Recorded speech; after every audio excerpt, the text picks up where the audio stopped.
When I say the phrase Finn's dad, the first person who pops into your head is probably Martin. But for the first half of the series, and most of Finn's life, the only Finn's dad in the show was his adoptive father, Joshua. And while he has quick references and flashbacks in the first couple of seasons, we really first get a glimpse into the titular parent in Dad's Dungeon, one of the final episodes of season 3, and ultimately one of the sweetest in the show's entire run, and that's what we're talking about today. In this video, we're going to go through the episode, discuss the various recorded messages and one of the show's most heartwarming endings, and talk about how despite his somewhat rough tactics, and unlike Finn's biological father, Joshua genuinely wanted the best for his son. Change into Finn by giving him my body. Bimo, your ideas are boring.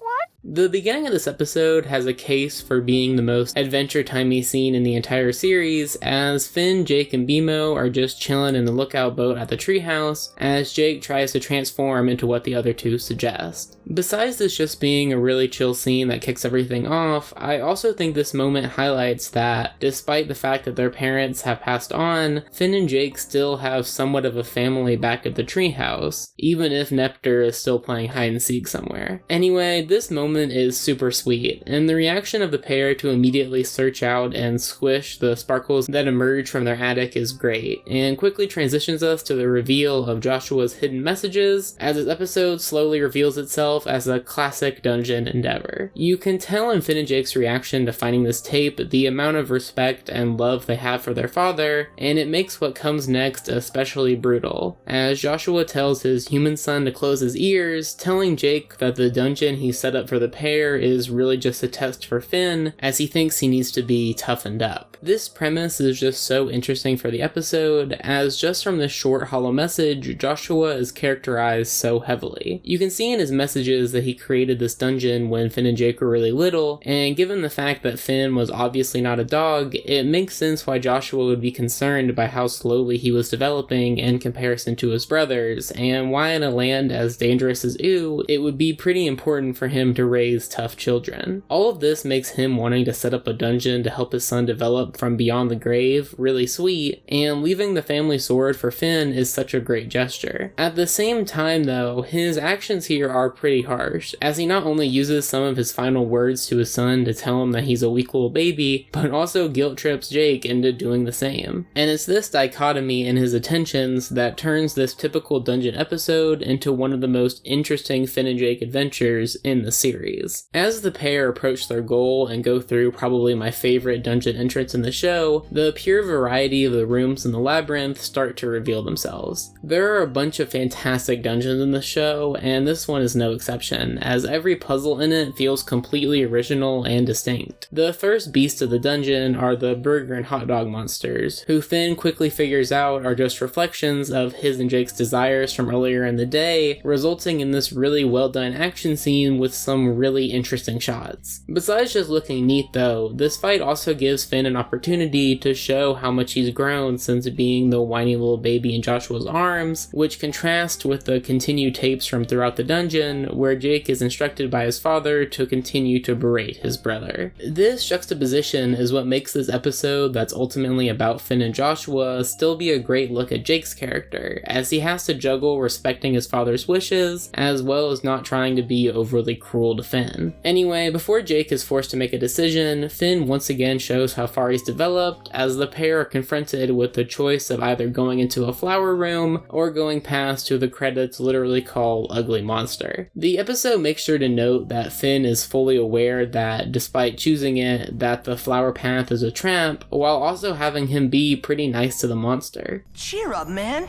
We're only telling you you're gross because we're your bros. Really? Yeah. This really sweet moment from Finn completes the episode showcase of how good of a kid he is by this season of the show, which makes it even harder for Jake to ultimately follow his father's wishes and make fun of him as if he was still that little kid from the holo message. This conversation takes place as the pair enter into the flower trap, where the art style immediately shifts to this really beautiful palette that reminds me a lot of how Together Again looked nearly 10 years later. This scene just keeps giving, as pretty much everything about it is so stinking fantastic. From the somewhat somber Charlie Brown feeling in this moment, I don't even cry much. I only cry when it's healthy, like when people die. So the constant interruptions from the sexy fruit witches. The fruit. To this line from Jake being perhaps the funniest part of this really funny episode. Wah! I cry when people die. Wah! But the core of this moment is how messed up Finn gets, and hearing both his deceased father and his brother/best friend demean him as a little kid, as it really just makes you feel so awful for both him and Jake, who's been bullied by his own respect for his father into doing this. Finn gets messed up by, quote, everybody he cares about telling him that he's weak, so much that he gives in to the fruit babes and tries to take a bite out of the apple, which of course leads to this absolutely horrific Samurai Jack-esque sequence with Jake shoving the apple into one of the witches, which causes her to turn into a giant bony fruit, which the other two immediately devour after this fantastic palette switch, which solidifies this as one of the most terrific scenes of the season, and yet perhaps not even the best scene of this episode, as Jake has to once again save Finn as he tries to give himself up to the now even more clearly evil fruit babes. I could go on and on and on and on and on about how this scene feels so immensely cinematic for this point in the series, but I don't feel like anything I write can quite convey the feeling of the scene as well as you guys just watching some of these clips, as Finn is so focused on his view of his family being turned upside down that he doesn't even notice the horror movie stuff going on around him. As Jake pulls the pair across the final part of the dungeon, Finn doesn't even seem excited about the prospect of finding their family sword, which causes Jake to have this realization. Dad told me not to tell you this, but don't tell him! You're not real.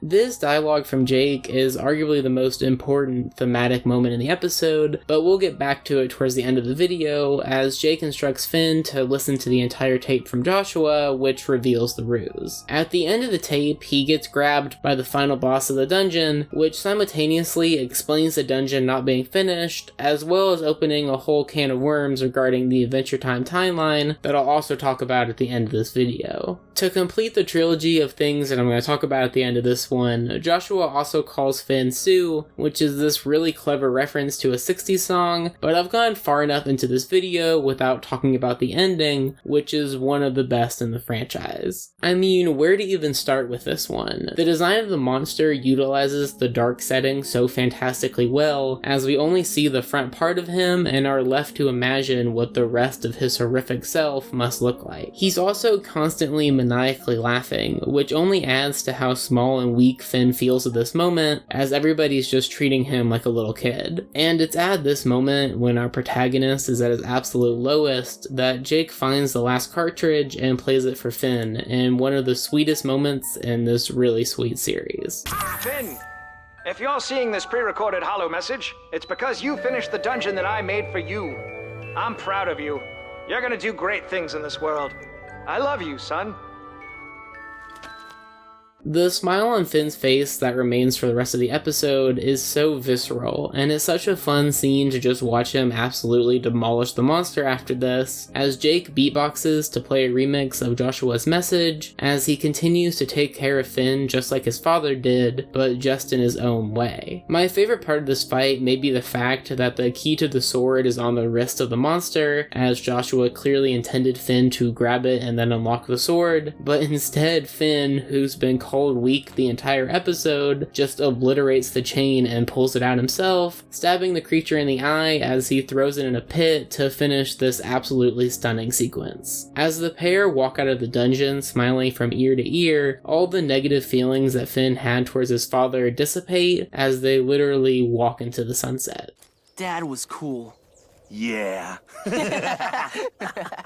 Alright, if you're still here, we've got a few things to run through, and going from least to most important, let's start with the timeline issues. Now, if you've seen the episode or just followed my summary, you'll notice that this episode doesn't really make sense. Joshua places the tape in the treehouse, and the directions that he gives towards his dungeon are relative to the treehouse, which means that he at least lived until they moved out, which means that he should have noticed that Finn did indeed grow out of his annoying baby phase. This clashes even further with the fact that based on the dungeon not being finished, and Finn and Jake both reacting like the monster had killed their father, it's definitely implied that Joshua died building this dungeon, which obviously doesn't make sense since he planted the tapes, and a later episode does indeed confirm that Finn and Jake buried Joshua's body. I don't want to keep talking about this too much, as I think it takes away from the masterpiece this episode truly is, but it is a little bit distracting. Anyway, as I mentioned before, Joshua calls Finn Sue at one point, which is a remnant of this episode almost featuring Shel Silverstein's A Boy Named Sue, which if you recognize it, you've probably heard the much more popular Johnny Cash version. To summarize the song for the unaware, it follows a surprise boy named Sue who hunts down his absent father who gave him the name, seeking revenge, as it caused him great strife growing up. There are two verses in this song which I think are the most poignant for this episode, with verse 8 being the first, where the dad tells Sue that the name was his way to make sure that his son grew up tough since he wasn't going to be around, which should sound really familiar as that's exactly what Joshua does in trying to make sure that Finn grows up tough after he's gone. Of course, the situations aren't exactly one-to-one, as Sue's dad chooses to leave, and Joshua either died building this dungeon or of old age, depending on who you ask, but I think the ending of the song still applies to this situation, as Sue comes to the conclusion that while he does understand and somewhat respect his father's decision, it's not something he would do to his son, which is the conclusion that Jake comes to in this moment. After trying to respect the wishes of his father for so long, Jake eventually realizes that you can't just rely on the intent of a dead guy, and sometimes you have to do what you think is best, even if it means going against a past loved one.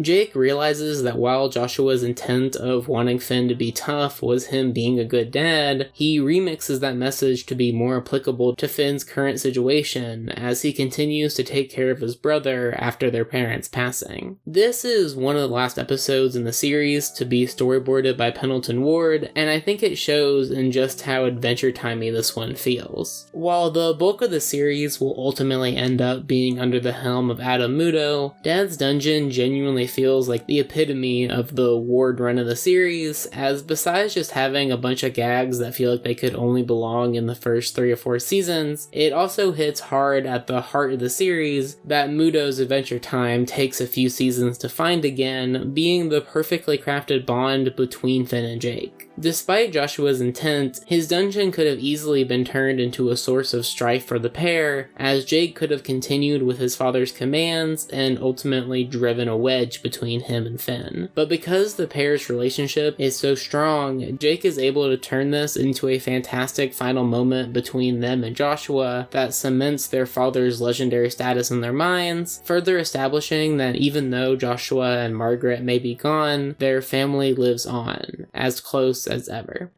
Anyway, that's about it for me. If you somehow want to hear me talk even more about animation, or just want to see what I'm working on next, you can find me on the social media service once known as Twitter. But either way, this has been AmpleSamuel, and I'll see you in about a week for a return to a show that I haven't talked about in way too long. Thanks for watching.